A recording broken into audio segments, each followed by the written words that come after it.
أعوذ بالله من الشيطان الرجيم بسم الله الرحمن الرحيم أولئك لهم جنات عدن تجري من تحتهم الأنهار يحلون فيها من أساور من ذهب ويلبسون ثيابا خضرا من سندس واستبرق متكئين فيها على الأرائك نعم الثواب وحسنت مرتفقا الله العظيم.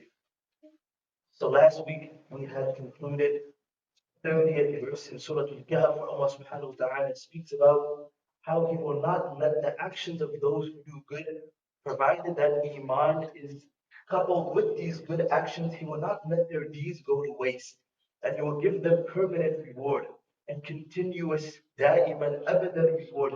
And what is that reward? Allah subhanahu wa ta'ala brings it in verse number 31. كسوتني حلة تبلى محاسنها فسوف تكسوك من حسن الثناء حللا إن نلت حسن الثناء نلت مكرمة وليس تبغي بما قد قلته بدلا إن الثناء يحيي ذكر صاحبه كالغيث يحيي نداه السهل والجبل لا تزهد الدهر في خير توافقه فكل عبد سيجزي بالذي عمله. This is the poet of Ali Radin, the person Ali Radin gave the regard to.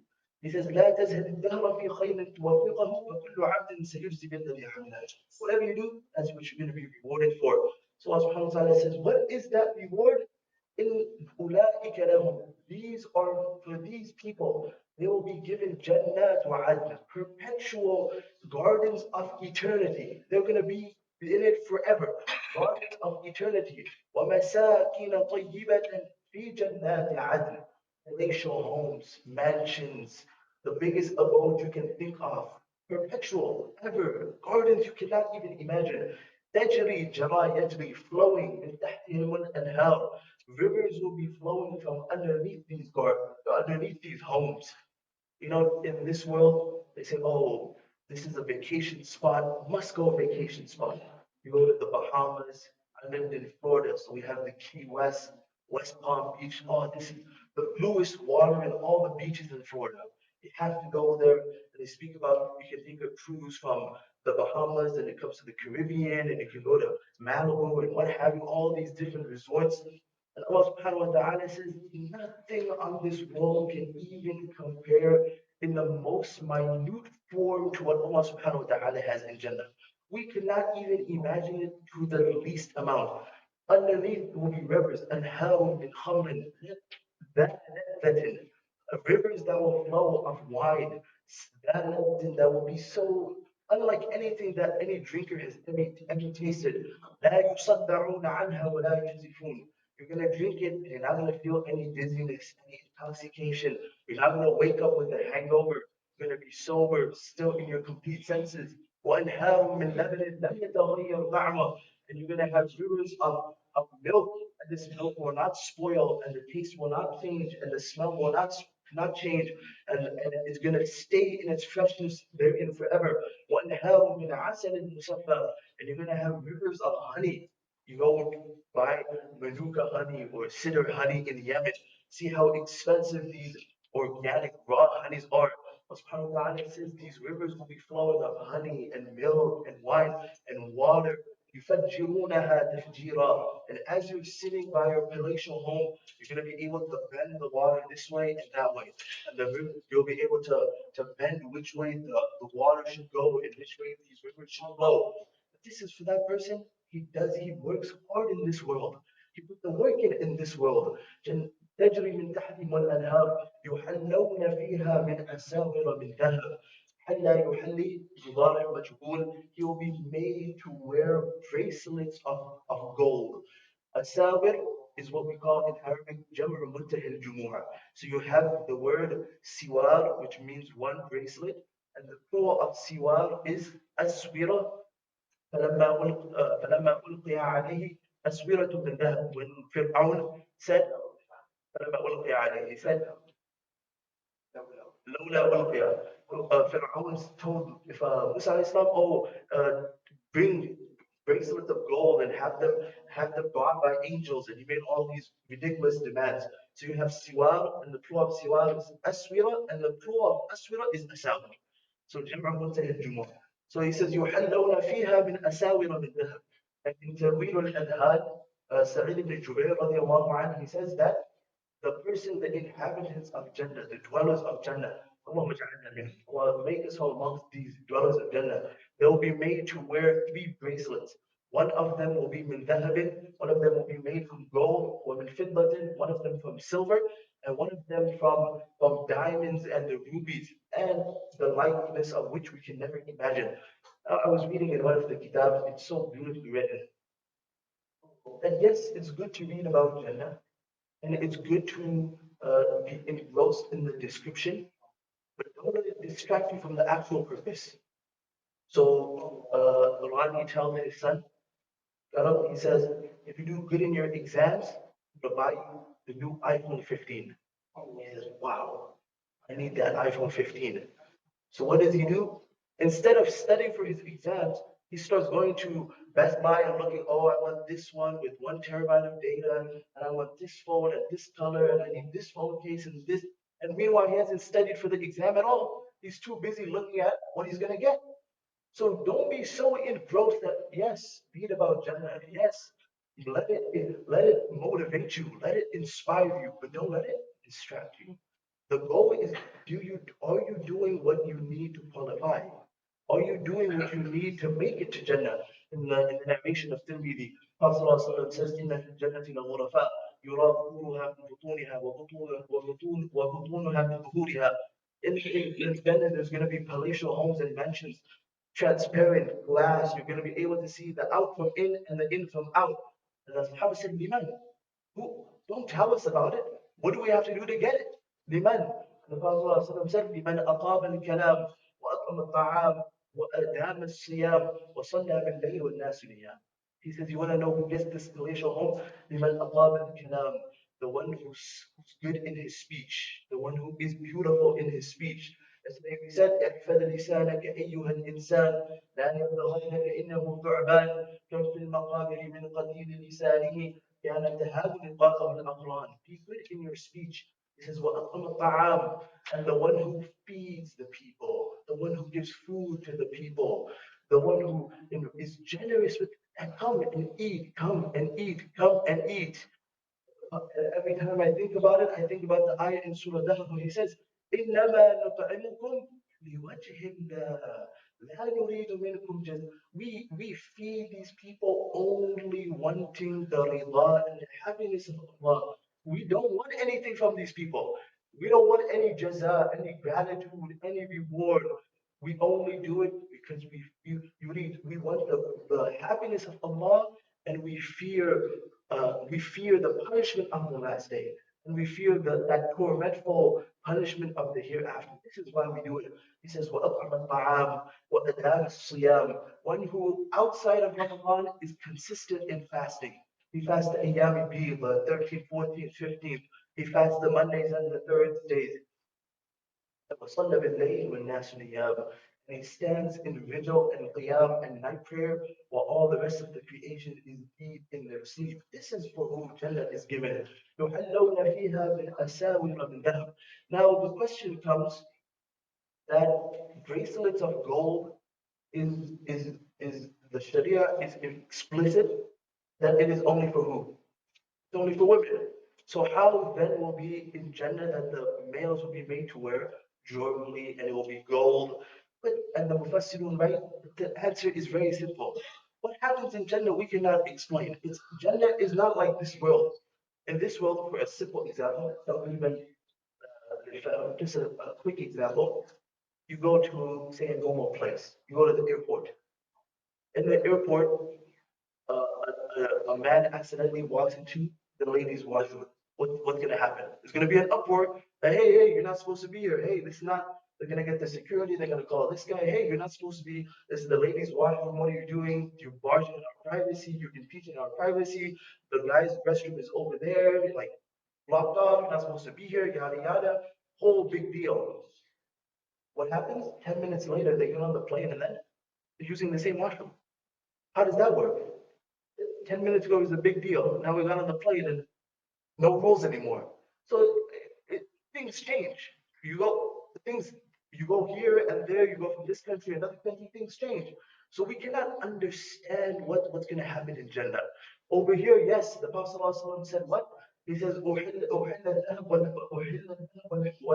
أحل الذهب والحرير على أنوف هذه الأمة وحرم على ذكورها. That yes, silver and gold and silk has been made haram, has been made halal for the females of this ummah, has been made halal for the males. Why? Because the Prophet ﷺ said so. That's enough. The Prophet ﷺ said it, and that's enough. We don't have to go, oh, but what could be the reason and why can't we wear it? He says you can't wear gold, you can't wear silk, and that is enough. Wasn't it Khalid bin Zayd? Khalid bin Zayd. And who is Khalid bin Zayd? Oh, everyone knows the answer, but they're just being shy. MashaAllah. Abu Ayyub al-Ansari radiallahu anhu. دعوها فإنها مأمورة. Leave the camel, it's been ordered. And the camel ends up at the host of the Prophet ﷺ. Not the host of the Imam, not the host of this scholar, not the host of this celebrity, the host of the Prophet ﷺ. Abu Ayyub al-Ansari. To make a long story short, he hosts the Prophet ﷺ, and he would give the Prophet ﷺ food, and after the Prophet ﷺ would return the food, the husband and wife would then take the platter of food up to their room, and they would eat from where they could see the Prophet ﷺ had put his hands. The Prophet ﷺ they would follow the handprints of the Prophet ﷺ. One day the Prophet ﷺ returned the food and it had not been touched. He says, رَدَّ عَشَاءً وَلَمْ أَرَ مَوْعِدَكَ يَدًا. You returned the food last night. I didn't see you touched with your hands. Are you mad at us? Like, what happened? Prophet said, you know what? I can smell the fragrance of raw onion, and I don't like to eat raw onion because I converse with the malaika. The angels don't like raw onion, they don't like the smell of raw onion, so I don't eat it. أحرام هو يا رسول الله? Is it haram? No, ولكني أكره. It's not haram, but in my individual capacity, I try not to eat it. What does he say? فإني أكره ما تكره. Oh Muhammad, if you don't like it, I don't like it. You don't eat it, I'm not eating it. Today we want this guy's notebook and this celebrity's T-shirt and this celebrity's jersey. He walks like that, so I have to walk like that, and he talks like that, so I have to talk like that. They are the most disgusting, despicable, vile humans of society. And the Prophet ﷺ was the paragon of Allah's creation, but his sunnah just left to the side. His sunnah just disposed. إِنِّي أَكْرَهُ مَا تَكْرَهُ. In the Byzantine Empire, they would eat with forks and spoons. One day, the companions of the Prophet ﷺ went there, and they were sitting at the table with the king of the Byzantine Empire, and they served some food, and the Sahaba picked up, one of the companions, he picked up the spoon and he started eating. And the companion next to him was eating with his fingers. He said, hey, like, have some dignity, at a noble type of gathering, like, why are you eating with your hands? Pick up a spoon and eat the rice with the spoon. He says, أَتْرُكُ سُنَّةَ حَبِيبِي. Are you expecting me to just disrespect? My Prophet ﷺ eats with his hands, I eat with my hands too. My Prophet ﷺ said that whatever is lower than whatever garment is lower than the ankle of now. So I pick up my garment. He says, let the beard grow. I let the beard grow. Whatever the Prophet ﷺ says, he says, that's what I do. يحلون فيها من أساور من ذهب ويلبسون ثيابا خضرا من سندس وَإِسْتَبْرَقْ, and they will be made to wear garments of green, but not like the green of this world. Again, green that we cannot even fathom, from silk. Now you have two words. You have sundus and you have istabraq. Sundus ma raqqa min al-harir, and istabraq ma ghalaq min al-harir. What is fine from the silk and what is more coarser from the silk. So sundus is what fine ma raqqa min al-harir. It's very fine silk, and istabrak is more of a thick type of silk. The Prophet ﷺ says they will be made to recline on couches and on sofas. The inside of that those recliners and those couches will be made of silk. So what can we say about the outside? يحلون فيها من أساور من ذهب ويلبسون ثيابا خضرا من سندس واستبرق متكئين فيها على الأرائك. They will be made to recline and sit يتكئوا, just enjoying نعم الثواب. How beautiful is this وحسنت مرتفقة, and how great is this abode. Last week when we were speaking about Jahannam, I said that it should be every single dua, every single person's dua that they say, Allahumma ajirna min al-nar, Allahumma ajirna min al-nar. But coupled with that, we ask that Allah subhanahu wa ta'ala gives us Jannah. Allahumma inna nas'aluka al-jannah wa na'imaha. وما قرب إليها من قول وفعل. That Allah subhanahu wa ta'ala grants Jannah and its blessings. And He lets us get His tawfiq to do what brings it closer to it by our actions and our words. اللهم أجرنا من النار وما قرب إليها من قول وفعل. And may Allah subhanahu wa ta'ala protect us from the fire of Jahannam, whatever brings us closer to it by our actions or our words. اللهم إنا, we ask Allah subhanahu wa ta'ala to use us for those and a'la. Firdaus al-A'la. Was it not the words of the Prophet ﷺ when he was passing away? He said, As-salah, as-salah, as-salah, wa ma malakat aymanukum. And then he said, Allahumma fir rafiq al-A'la. Allah, give me that abode that you have promised. We cannot even understand the maqam that the Prophet ﷺ has on the day of judgment. Where every single ummati of his will salute him for what he did. عسى أن يبعثك ربك مقاما محمودا. That Allah subhanahu wa ta'ala will give him that promised abode, that praiseworthy abode. We ask Allah subhanahu wa ta'ala that He gives us that we cannot be in the same neighborhood as the Prophet in Jannah, but at least make it in the same community. If we can't be in his neighborhood, at least let us be in his community and enjoy his companionship. اللهم اهدنا فيمن هديت وعافنا فيمن عافيت وتولنا فيمن توليت وبارك لنا فيما أعطيت وقنا واصرف عنا شر ما قضيت فإنك تقضي ولا يقضى عليك إنه لا يعز من عاديت ولا يذل من واليت تبارك ربنا وتعاليت نستغفرك ربنا ونتوب إليك اللهم اهدنا واهد بنا واهد الناس جميعا واجعلنا سببا لمن اهتدى اللهم إنا نسألك الجنة اللهم إنا أجرنا من النار اللهم إنا نعوذ بك من عذاب القبر وعذاب الحشر وعذاب الدين واحشرنا يوم القيامة مع الأبرار اللهم احسن ختامنا وتوفنا على كلمه لا اله الا الله محمد رسول الله اللهم تقبل صلاتنا وتلاوتنا وقيامنا وركوعنا وسجودنا وتب علينا انك انت التواب الرحيم اللهم انصر من نصر دين محمد صلى الله عليه وسلم واجعلنا منهم واخذ من قدر دين محمد صلى الله عليه وسلم كي تجعلنا منهم او معهم اللهم اجعلنا من عبادك الصالحين اللهم اجعلنا من اهل الجنه اللهم اجعلنا من اهل الجنه اللهم اجعلنا من الذين لا خوف عليهم ولا هم يحزنون ولا تجعلنا مع القوم الظالمين امين يا رب